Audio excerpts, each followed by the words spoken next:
The moment I walked into my childhood home, I knew something was wrong.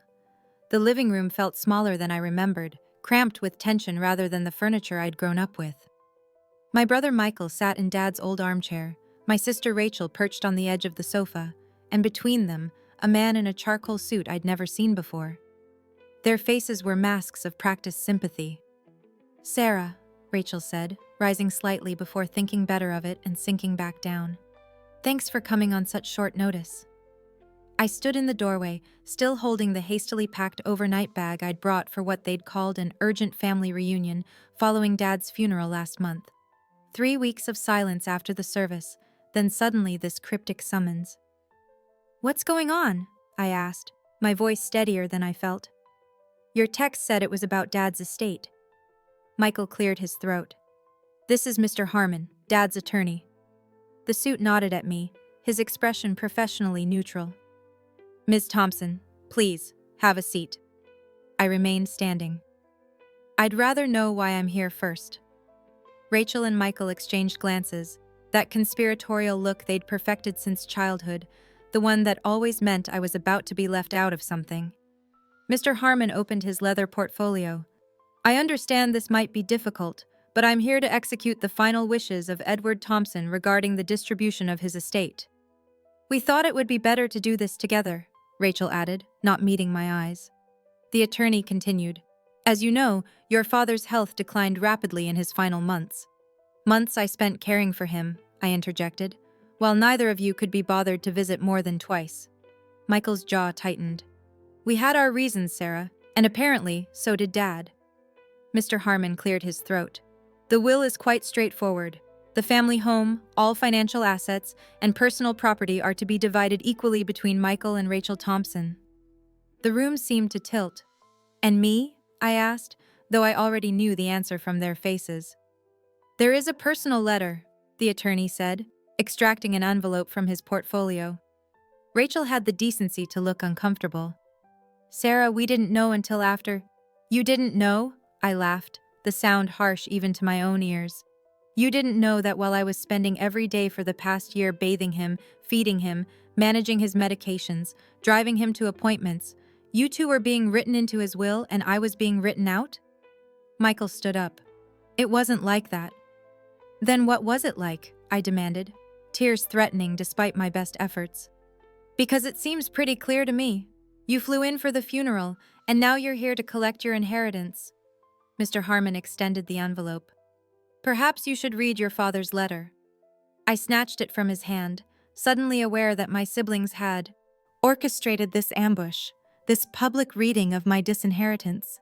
They could have called, could have warned me, could have shown an ounce of the compassion I'd given our father during his final days. "I don't need to read it now," I said, shoving the envelope into my pocket. "Is there anything else I need to sign? Any other family betrayals I should know about?" Rachel stood up, reaching toward me. "Sarah, please." "Don't," I said, stepping back. "Just don't." I turned and walked out, leaving behind the house I'd spent countless hours maintaining while Dad deteriorated, the siblings who'd abandoned us both, and apparently, any recognition of my sacrifice. In my car, I sat gripping the steering wheel, the unopened letter burning a hole in my pocket. The family I thought I was reuniting with had only wanted me there to witness my own exclusion. I hadn't always been the odd one out. Growing up, our house on Maple Street had been a warm, chaotic home where Mom's laughter echoed through the halls and Dad's booming voice called us in for dinner. I was the middle child, Michael 2 years older, Rachel 3 years younger. But we were a unit, the Thompson kids, inseparable despite our differences. Mom used to say I was the heart of our family, the peacemaker between Michael's ambition and Rachel's sensitivity. When neighborhood kids fought, I was the one who negotiated truces. When Dad had a rough day at the construction company, I knew exactly when to bring him his favorite iced tea and sit quietly while he unwound. Mom called it my superpower, understanding what people needed before they knew themselves. The memory of her funeral still came to me in fragments. The unseasonably hot May afternoon, the suffocating scent of lilies, 13-year-old Rachel clinging to my hand so tightly my fingers went numb. Cancer took Mom quickly. Diagnosis to departure in 8 brutal months. Dad fell apart in slow motion afterward. his grief manifesting as silence at first, then as anger that seemed to find me more often than my siblings. "You look too much like her," he'd muttered once after snapping at me for using Mom's china. He never apologized, but the next morning, he'd left a small potted violet, Mom's favorite, outside my bedroom door. College had been my escape. While Michael chased a business degree at Dad's alma mater and Rachel eventually followed with her art history major, I chose a state school 3 hours away with a nursing program. Dad had frowned when I announced my choice. "Nurses work too hard for too little," he'd said. But I caught the flicker of pride he tried to hide. I understood even then that he feared losing another woman in his life to hospitals and illness. For years after, we maintained the facade of familial closeness. Holiday gatherings where Michael boasted about his corporate climbing, Rachel shared stories of gallery openings, and I spoke little of the trauma and triumph I witnessed daily in the ER. Dad would watch us with a distant look that suggested he was seeing ghosts at the table, Mom's absence never less palpable than during those forced reunions. When Dad fell in his workshop 5 years after I'd moved back to town, a minor stroke they later determined, it was my number in his phone that the neighbor called. I arrived to find him stubbornly refusing the ambulance, insisting he'd just lost his balance. Using my nurse's authority, I convinced him to go to the hospital, rode with him in the ambulance, and stayed overnight in the uncomfortable chair beside his bed. Michael called from a business trip in Chicago, concerned but unable to get away. Rachel sent flowers from New York with a card promising to visit as soon as this exhibition wraps up. I didn't blame them then. We all had our lives, and Dad recovered quickly, his independence intact. But that episode became a pattern. Over the next few years, as Dad's health gradually declined, it was always my doorbell that rang when he needed help with medication, my schedule that adjusted when he had doctor's appointments, my vacation days spent making his house more accessible as his mobility decreased. I never resented it. He was my father, and I loved him with a fierceness that sometimes surprised me. "You're too good to me, Sarah Bear," he'd say, using my childhood nickname during moments of vulnerability. "Don't know what I'd do without you." When the Parkinson's diagnosis came, followed by early signs of dementia, the decision seemed inevitable.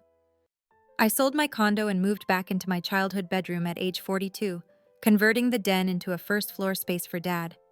Michael called it admirable during his brief Christmas visit. Rachel tearfully thanked me during her weekend stay, promising to take him for a month in the summer, a promise that evaporated when her gallery schedule became unexpectedly demanding. I remembered the night, about 6 months before the end, when Dad had one of his increasingly rare moments of perfect clarity. I'd helped him into bed, and as I turned to leave, he caught my wrist with a grip surprisingly strong. "I've been unfair to you," he'd said, his eyes clear and focused in a way they hadn't been for weeks. "It's okay, Dad," I'd assured him, sitting on the edge of the bed. "No, it's not. After your mother died, I couldn't look at you without seeing her. I pushed you away when you needed me most." His voice broke. "And now you're the only one here." I'd squeezed his hand. "I'm here because I want to be." He shook his head, frustrated. "You should have your own life, not be stuck with a deteriorating old man. Michael and Rachel, they're living their lives. You deserve the same." "This is my life, Dad, and it's where I choose to be." He'd studied my face then, as if memorizing it. "You have her heart. I never told you that enough." The next morning, he didn't remember our conversation, but something had shifted. In the following months, on his good days, he'd ask about my friends, my dating life that had stalled, the career I'd put on partial hold. He started insisting I take evenings off while his home health aide stayed late. One night, I returned from dinner with friends to find him sitting with Mr. Harmon at the kitchen table, papers spread between them. They stopped talking when I entered, and the attorney quickly gathered the documents. "Just getting some affairs in order," Dad had said with a dismissive wave. "Nothing for you to worry about, Sarah Bear." I assumed he was updating his will to account for his medical expenses, perhaps adjusting the 3-way split he'd always said would be his plan. It never occurred to me that he was removing me entirely. Now, sitting in my car outside what was soon to be Michael and Rachel's house, I finally pulled the letter from my pocket. My name was written in Dad's shaky handwriting across the front of the envelope. With trembling fingers, I broke the seal.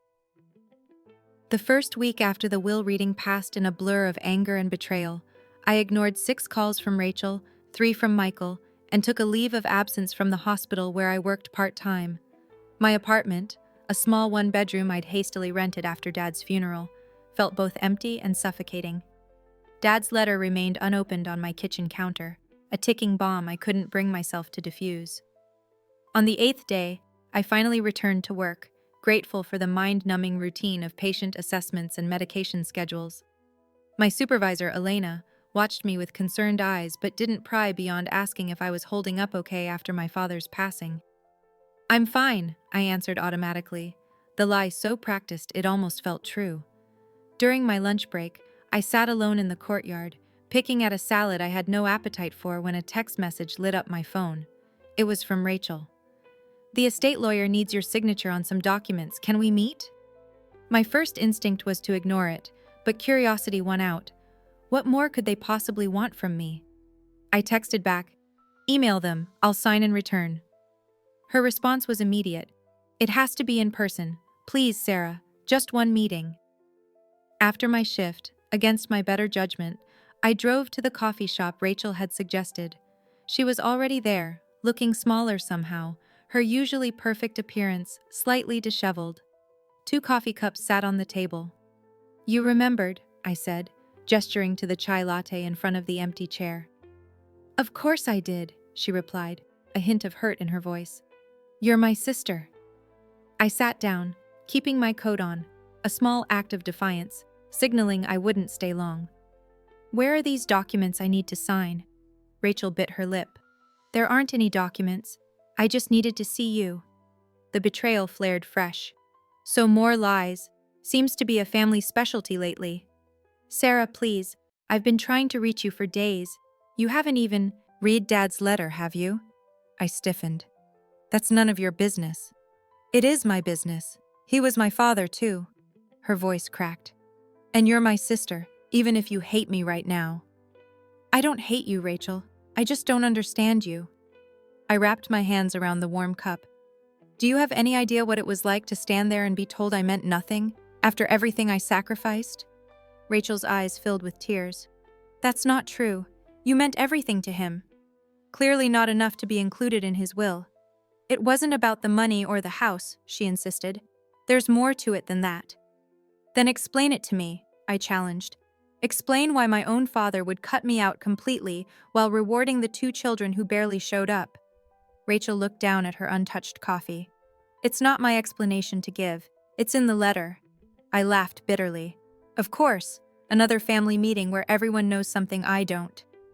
"That's not fair," she said quietly. "Michael and I were as shocked as you were." "Somehow I doubt that." Rachel reached across the table, her hand stopping short of touching mine. "Sarah, please read the letter. After that, if you still want nothing to do with us, I'll respect your decision." I stood up, leaving the chai untouched. "I'll read it when I'm ready.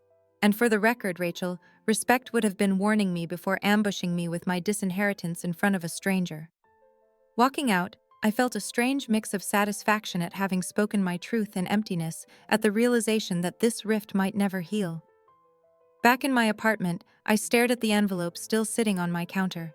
With sudden resolve, I grabbed it and tore it open. Dad's familiar handwriting filled the page, shakier than I remembered, but unmistakably his. "My dearest Sarah, if you're reading this, I've failed to have the conversation I've been putting off for too long. Cowardice, the doctors would say, is not a symptom of my conditions, yet here we are. First, know this. Of my 3 children, you have given the most and asked for the least. Your sacrifice in caring for me these past years can never be repaid, though God knows I wish I could. You're wondering why I've excluded you from my will. The answer is both simple and complicated. Simple, because I love you too much to trap you any longer. Complicated, because what I'm doing might feel like punishment when it's meant as freedom. The house, the money, they're chains, Sarah. For Michael and Rachel, they're just assets. For you, they would be anchors keeping you tethered to a life of obligation that began the day your mother died, and I selfishly leaned on you instead of learning to stand alone. I've watched you put your life on hold for me. No husband, no children, no adventures, all because I became your responsibility. That ends with my death. There's a separate arrangement I've made for you. Mr. Harmon has the details, but I wanted you to hear it from me first. It's not an inheritance, it's a future. One where you're not defined by being Edward Thompson's daughter or caretaker. Forgive an old man's clumsy attempt at setting you free. And if you can find it in your heart, forgive your siblings too. Their absence wasn't malice. It was the distance I created when I turned to you instead of learning to need them too. All my love, Dad. I read the letter 3 times, tears blurring the words. Anger and confusion gave way to a different kind of pain. The realization that Dad had seen my sacrifice not as love, but as a burden I carried. That somehow, in his mind, disinheriting me was an act of kindness. What separate arrangement could possibly justify such a public rejection? And why hadn't he told me himself, instead of leaving me to be blindsided after his death? With shaking hands, I reached for my phone and did something I'd resisted for days. I called Mr. Harmon's office. "I need to know," I said when he came on the line. "What arrangement did my father make for me?" There was a pause before he answered. "I think this would be better discussed in person, Ms. Thompson. Could you come to my office tomorrow?" "Just tell me," I insisted. "I've had enough surprises." Mr. Harmon sighed. "Very well. Your father established a trust in your name. The conditions are unique. The funds can only be accessed for 3 specific purposes: travel outside the country, education in a field unrelated to healthcare, or starting a business of your own." I sat down heavily. "What?" He was quite specific. He called it your Second Life Fund.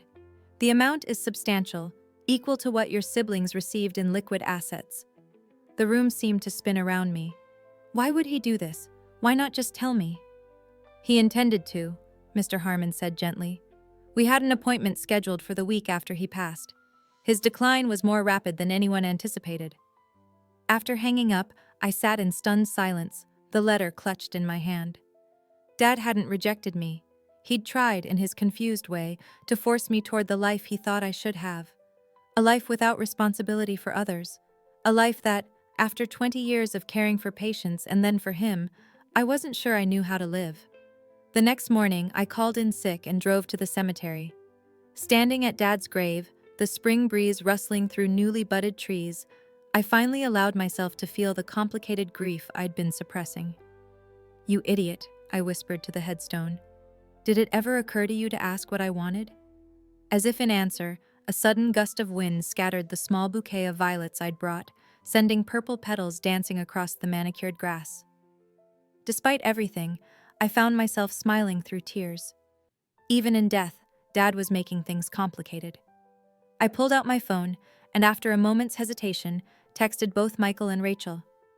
"I read the letter. We need to talk. All of us."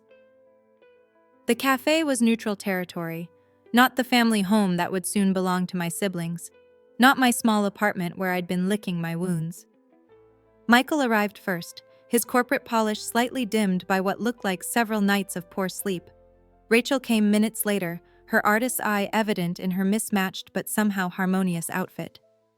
"Thanks for coming," I said as we settled into a corner booth, 3 coffees steaming between us.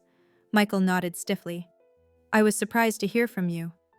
"I spoke with Mr. Harmon," I said, deciding to skip the small talk. "About Dad's trust for me." Rachel's face brightened. "So you know now? About the Second Life Fund?" "Yes," I confirmed, though I'm still processing what it means. Michael leaned forward. "Sarah, we had no idea about any of it until the will reading. Dad kept us completely in the dark." "That seems to be his specialty," I said, unable to keep the bitterness from my voice. "Keeping secrets until it's too late to discuss them." Rachel reached across the table, her fingers lightly touching my wrist. "Are you going to use it? The fund?" I shrugged. "I honestly don't know. It feels like blood money somehow." Michael's brow furrowed. "That's not fair to Dad. He thought he was doing the right thing. By publicly disinheriting me? By making me look like I'd done something wrong?" I challenged. "He was sick, Sarah," Michael said, his voice softening. "His mind wasn't always clear at the end."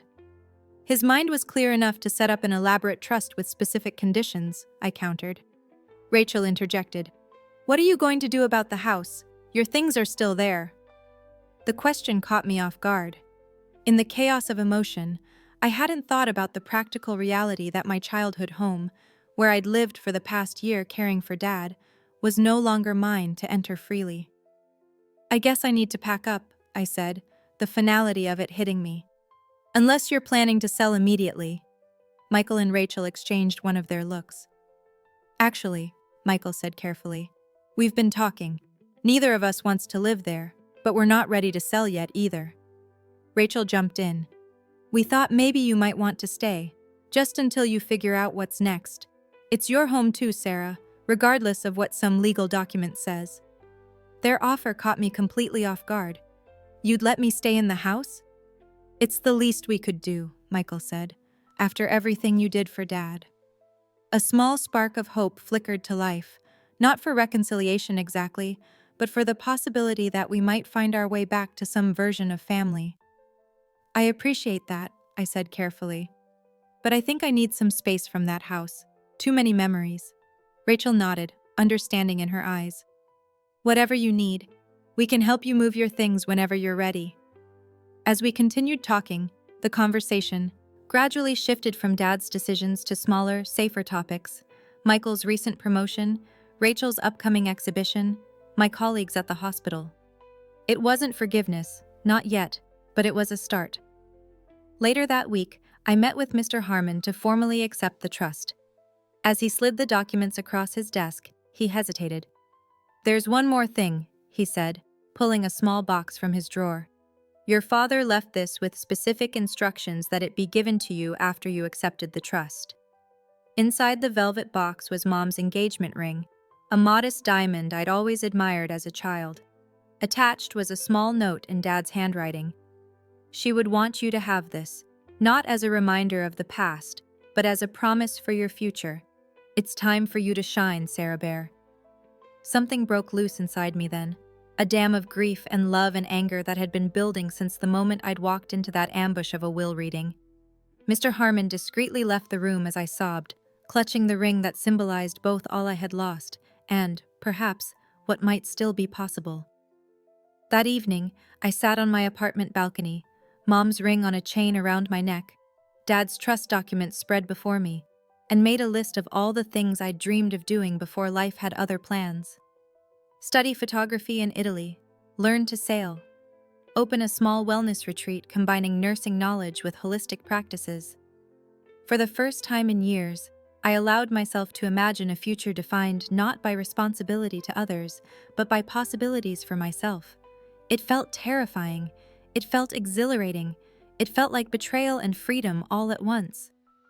The next morning, I called the travel agency and booked a flight to Florence, departing in 3 weeks. Then I called my supervisor and submitted my resignation. Finally, I texted Michael and Rachel. I'm leaving for Italy next month. Before I go, let's have dinner, a real family dinner. There's a lot we need to say to each other. Their responses came within minutes, both affirmative, both cautiously optimistic. As I put down my phone, I caught a glimpse of my reflection in the window. For a moment, I thought I saw Mom's smile on my face, Dad's determination in my eyes. Perhaps they had given me more than I realized, not just grief and obligation, but strength and resilience too. The trust fund wasn't freedom, money never is, but the choice to use it, that was the real gift Dad had tried, in his flawed way, to give me. Now I just had to find the courage to accept it. 2 days before my scheduled flight to Florence, Michael called with news that upended everything, again. Sarah, you need to come to the house, he said, his voice tense in a way I hadn't heard since Dad's final hospitalization. We found something while clearing out Dad's workshop. Can't it wait until after I get back? I asked, surrounded by half-packed suitcases. No, he said firmly. It can't. Trust me on this. An hour. Later, I pulled into the driveway of my childhood home, noting with a pang how the spring flowers I'd planted last year were blooming without my care. Rachel's car was already there, parked beside Michael's sleek SUV. They were waiting in Dad's workshop, the converted garage where he'd spent countless hours tinkering after retirement. The space smelled of sawdust and machine oil, exactly as it had when he was alive. Michael stood by the workbench, Rachel perched on a stool, both wearing expressions I couldn't quite read. "What's so urgent?" I asked, closing the door behind me. Michael gestured to a wooden box on the bench, one of Dad's handmade creations, about the size of a small suitcase, with intricate inlaid patterns I recognized from his later work. "We found this hidden behind the pegboard," he explained. "It has your name on it." Sure enough, burned into the lid in Dad's distinctive wood-burning style was a single word: Sarah Bear. "Have you opened it?" I asked, approaching slowly. Rachel shook her head. "It's locked, and it's addressed to you." The box had a simple brass lock, the key nowhere to be found. Michael handed me a small pry bar. "We thought you might want to open it now," he said. "We'll leave if you want privacy." I considered for a moment, then shook my head. "No. Whatever's in here, I think we should all see it together." With careful pressure, the lock gave way with a soft crack. I lifted the lid to reveal dozens of envelopes, each dated and addressed to me in Dad's handwriting. On top lay a folded piece of paper with 3 words: "Read me first." My hands trembling slightly, I unfolded the note. "Sarah, if you're reading this, I never found the courage to show you these letters myself. Each represents a day when I should have said something important, but couldn't find the words. Some are apologies. Some are thank yous. Some are simply the thoughts of a father watching his daughter sacrifice her happiness for his comfort. I hope they help you understand the trust fund decision. It was never about excluding you from your inheritance. It was about giving you the only thing of value I had left to offer, the chance at the life you set aside to care for me. All my love, Dad." I picked up the first envelope, dated shortly after I'd moved back home to care for him. Inside was a card with a simple message. "Today you canceled your trip to the Grand Canyon to take me to physical therapy. I should have told you to go anyway. I'm sorry I've become your burden." Another, from 6 months later. "Watched you fall asleep in the chair beside my bed tonight. You looked so tired. I remember when you were 5 and insisted on staying awake until midnight on New Year's Eve. You had the same determined expression then as you do now, fighting exhaustion to take care of me. I don't deserve you." Letter after letter documented moments I'd forgotten or never noticed. The promotion I'd turned down because it required travel, the date I'd canceled when Dad had a bad day, the friends who gradually stopped calling because I was always too busy with caregiving to maintain relationships. Through tears, I looked up at my siblings. "Did you know about these?" They both shook their heads, their own eyes glistening. "There's something else," Michael said quietly, pointing to the bottom of the box. Beneath the letters lay 3 leather-bound journals and another note. "My attempts to make sense of my failings as your father, the trust fund lawyer helped me set up, is my poor attempt at making amends. Please forgive me for not being brave enough to have this conversation while I could still see your face." Rachel moved closer, her arm slipping around my shoulders. "He loved you so much, Sarah. We all do." Michael nodded, uncharacteristic emotion tightening his features. "We just didn't know how to show it the way you did." I ran my fingers over the journals, the letters, tangible proof of Dad's inner life, his regrets, his love, his awareness of what I'd given up. The complicated truth of our relationship laid bare not in legal documents or inheritance plans, but in these private thoughts he'd never found the courage to share. "I need some time with these," I said finally. "Of course," Rachel agreed. "Take them home. Take all the time you need." Michael cleared his throat. "About your trip to Italy. Are you still going?" I looked at the box of letters, thinking about the trust fund and Dad's intentions, flawed as their execution had been. "Yes," I decided. "I think that's exactly what I need to do. Dad wanted me to start living for myself. Reading these will be part of that journey." As I carried the box to my car, I felt the weight of it, not just physically, but emotionally. It represented all the conversations we'd never had, all the things left unsaid between a father and daughter who loved each other but couldn't always find the words to express it. That night, I called the airline and changed my ticket, delaying my departure by 2 weeks. I needed time to read every letter, to absorb Dad's perspective, to understand the complicated love that had led him to make the choices he did. I also called Mr. Harmon with a request that surprised even me. I wanted to modify the trust conditions. The money would still be for my second life, but I wanted to ensure that if anything happened to me, it would be divided between Michael and Rachel with the same conditions Dad had placed on me: travel, education, entrepreneurship, continuing the legacy of liberation he'd tried to create. As I hung up, I realized I was smiling through tears. Dad's final gift hadn't been the money at all. It had been the truth, however messily delivered, about how deeply I'd been loved. The Italian sun felt different from home, warmer somehow, more generous in its golden light. I'd been in Florence for 3 weeks, dividing my time between photography classes and long walks through ancient streets that held no personal history for me. No memories, no obligations, just beauty and possibility stretching out in every direction. Each evening, I'd return to my small rented apartment and read one of Dad's letters or a few pages from his journals. I was rationing them, these glimpses into his mind, afraid of reaching the end too quickly. They had become a ritual, a bridge between the life I'd left behind and whatever came next. Today's letter had been brief but powerful. Watched you gardening today. You looked happy for the first time in months. I remember how you used to help your mother with her flowers. She always said you had healing hands, not just for people, but for everything you touched. I've taken so much of that healing for myself. I hope someday you'll find someone worthy of those hands. I sat on my small balcony overlooking a quiet Florentine courtyard, the letter in my lap, a glass of local wine on the table beside me. My phone buzzed with an incoming video call, Rachel checking in as she did every few days.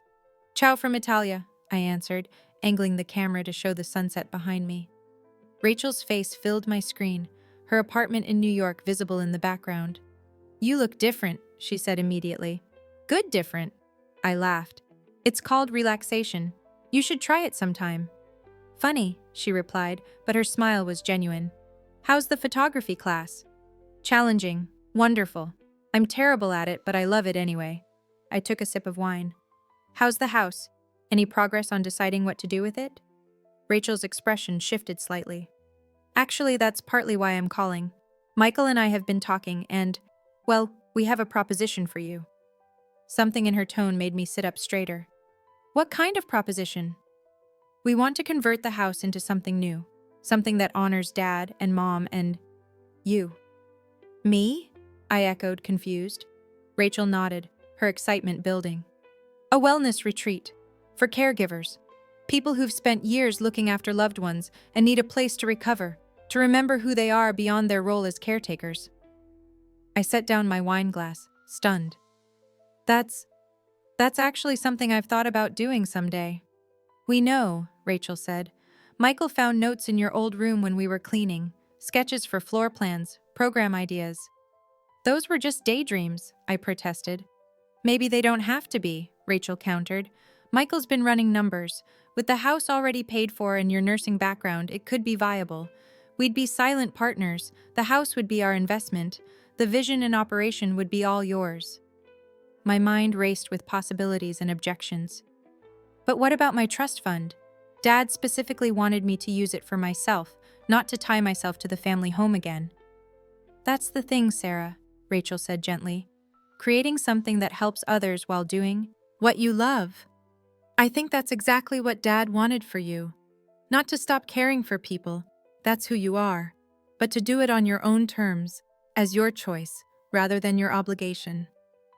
I stared out at the Florentine sunset, thinking about the letters I'd been reading, about Dad's complicated understanding of love and freedom. "Can I think about it?" I asked finally. "Of course," Rachel assured me. "No pressure. Finish your time in Italy. Explore. Learn. We just wanted you to know the option exists." After we hung up, I sat for a long time watching darkness fall over Florence, my mind full of competing visions, continuing my travels, perhaps moving to a new city entirely, or returning home to transform the house that held so many complicated memories into something healing and new. The next morning I woke early and walked to the Boboli Gardens, finding a quiet bench where I could watch the city come alive.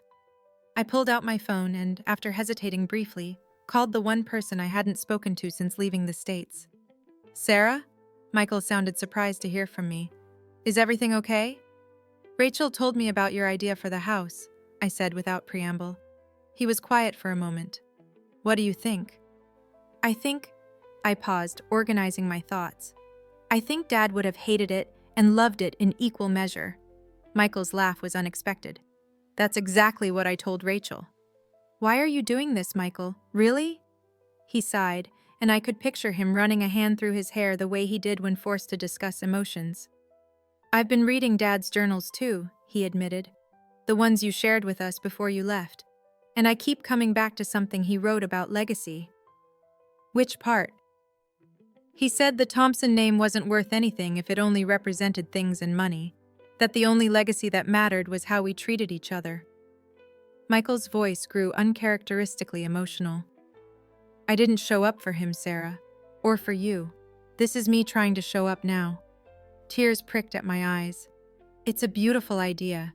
I'm just not sure if it's my idea or if I'd be falling back into the same patterns. That's fair, Michael acknowledged. Take all the time you need. The house isn't going anywhere. After we hung up, I wandered through the gardens, my camera hanging unused around my neck as I considered the crossroads before me. Italy had shown me I could exist outside the roles that had defined me: daughter, nurse, caregiver. I'd discovered a passion for photography, made friends with fellow travelers, even enjoyed a brief romance with a charming local chef. But as I sat watching an elderly couple walk hand in hand along a cypress-lined path, I realized something important. Freedom wasn't about abandoning who I'd been. It was about choosing who I wanted to become. That evening, I pulled out my laptop and began to type, ideas flowing faster than I could capture them. A name for the retreat. Program structures, staffing needs, potential partnerships with the hospital where I'd worked. By dawn, I had the bones of a business plan and a decision forming in my heart. I would finish my time in Italy, all 3 months I'd planned. I would take the photography courses, improve my Italian, visit the small coastal towns I'd dreamed of seeing, and then I would go home, not to the house as it had been, but to what it could become. I reached for my phone to text Rachel and Michael, but stopped myself. This decision needed to be fully mine, not influenced by their expectations or approval. Instead, I opened Dad's box of letters and selected one I hadn't yet read, dated just 2 months before his death. Watched you sleeping in the chair again tonight. Remembered all the nights I watched you sleep as a child, amazed that something so precious could exist in my world. I've done you a disservice, Sarah Bear, letting you pour your life into mine. But I've seen your strength. Whatever comes next for you, I know this. You won't just survive, you'll thrive. It's who you've always been. For the first time since finding the box, I took out a pen and paper and wrote back. Dear Dad, I'm sitting in Florence, watching a sunset you would have loved. I'm learning to take beautiful photographs. I'm eating too much pasta. I'm making friends with strangers who will never know me as poor Sarah who gave up everything to care for her father. I'm also planning to come home and turn our house into a place of healing. Not just for me, but for others who have walked the path I walked with you. Not because I have to, but because I choose to. You tried to set me free by cutting me out of your will. It was clumsy, and it hurt terribly. But I'm beginning to understand what you were attempting to do. Freedom isn't about running away from who we are. It's about choosing our path forward with open eyes. I'm choosing this path, my path. And I think, in the end, you'd approve. All my love, Sarah Bear. I folded the letter and placed it in the box with Dad's messages to me. It would never be read by him, but writing it had clarified something essential. I was no longer defined by what I had lost or what had been taken from me. I was defined by what I chose to create from here. 1 year later, I stood in what had once been our family living room, now transformed into a bright, welcoming reception area for the Thompson Renewal Retreat. Large windows overlooked the expanded gardens where clients, mostly women, mostly exhausted from years of caregiving, could sit in quiet contemplation or join guided meditation sessions. The contractor finally fixed that leak in the East Wing bathroom, Michael reported, consulting his ever-present tablet. Since leaving his corporate job to help manage the business side of the retreat, he'd channeled his executive efficiency into our family venture. And the new art therapy instructor starts next week, Rachel added. She divided her time between her New York gallery and the retreat, where her artistic sensibilities had shaped the physical transformation of our childhood home. I nodded, making mental notes. Perfect timing. We have 3 new guests arriving Monday. The doorbell chimed, and I excused myself to greet our last departure of the day. Eleanor, a 67-year-old widow who had spent 11 years caring for her husband with Alzheimer's. She'd arrived 6 weeks earlier, hollow-eyed and 20 pounds underweight. The woman standing in the foyer now, suitcase in hand, looked years younger, with color in her cheeks and a straightness to her posture that hadn't been there before. "All ready to head home?" I asked, giving her a warm hug. Eleanor nodded. "As ready as I'll ever be, though part of me wants to hide in the garden shed and never leave." I laughed. "The shed's been booked for next month by Mrs. Abernathy. You'd have to fight her for it, and she's scrappy." "I believe it," Eleanor said, her smile fading into something more serious. "I don't know how to thank you, Sarah. When my daughter signed me up for this, I thought it was a waste of money. What was 6 weeks of self-care going to do after everything I'd been through?" "And now?" I prompted gently. "Now I remember who I am beyond being David's wife and caretaker." Her eyes filled with tears. "I'm going home to sign up for those painting classes at the community center, and I'm going to visit my sister in Arizona, my first trip in 12 years. I walked her to the waiting taxi, helping the driver with her luggage. As we hugged goodbye, Eleanor pressed something into my hand, a small wrapped package. "Open it later," she instructed, "and know that what you've created here, it matters." After the taxi disappeared down the driveway, I returned to find Michael and Rachel waiting in the kitchen, our family kitchen, now a communal space where retreat guests gathered for cooking classes and shared meals. "Another successful graduation," Michael observed, handing me a glass of champagne from the bottle we traditionally opened after a guest completed their stay. "To Eleanor," Rachel proposed, raising her glass. "And to new beginnings." "To new beginnings," we echoed, the 3 Thompson siblings united in a way I couldn't have imagined during those dark days after Dad's will reading. Later, after Michael and Rachel had left for the day, I sat on the porch swing, the same one where Dad and I had spent countless evenings during his final years. The property was quiet, our current guests having gone into town for dinner. I unwrapped Eleanor's gift to find a small, hand-painted watercolor of the retreat gardens with a simple inscription, "Thank you for helping me find my way back to myself." I tucked the painting carefully into the wooden box that now sat on my office shelf, Dad's box of letters, which had grown to include notes and mementos from retreat guests, each one a testament to the healing that had occurred within these walls. The trust fund Dad had established for me remained largely untouched. I'd used some for my time in Italy and initial business expenses, but the retreat had become self-sustaining more quickly than any of us had anticipated. There was a waiting list now, and discussions about possibly expanding to a second location. My phone buzzed with a text from Paolo, the Italian chef I'd met in Florence, who had surprised us all, myself included, by relocating to the States 6 months ago. He now split his time between a restaurant in the city and teaching cooking classes at the retreat. "Dinner tonight? I have news," his message read. I smiled, texting back my acceptance. Our relationship had evolved slowly, carefully, both of us wary of rushing into something that might not withstand the complexities of our lives. But there was a depth to our connection that gave me hope, a mutual respect that felt like fertile ground for whatever might grow between us. As twilight settled over the property, I found myself doing something I often did in quiet moments, speaking aloud to Dad as if he could hear me. "You should see what we've done with the place," I said softly to the evening air. "It's not what you imagined for me, I know, but it's what I needed it to be." The wind rustled through the oak tree Dad had planted when I was born, its branches now stretching high above the roof. From inside the house came the distant sound of laughter, 2 guests returning early from town, their voices lighter than when they had arrived. I thought about the journey that had brought me here, the anger and betrayal I'd felt standing in that living room as Mr. Harmon read Dad's will, the confusion of the trust fund with its strange conditions, the discovery of the letters that had changed everything. The path had been anything but straight, yet somehow it had led exactly where I needed to go.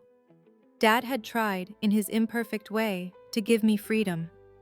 What he hadn't understood was that true freedom comes not from absence of connection, but from connections we choose with clear eyes and open hearts. The retreat wasn't an obligation tying me to the past. It was a choice pointing toward the future. As the first stars appeared in the darkening sky, I made my way inside to prepare for dinner with Paolo. The house, no longer just my father's house or my childhood home, but a place of new beginnings for everyone who entered, seemed to welcome me with a familiar embrace. In the hallway hung a photograph I'd taken in Florence, enlarged and framed, an elderly couple walking hand in hand along a cypress-lined path, their shadows stretching long in the golden hour light. Beside it, in my own handwriting, was a quote from one of Dad's final letters to me. "The greatest inheritance isn't what we leave behind, but what we help others discover within themselves."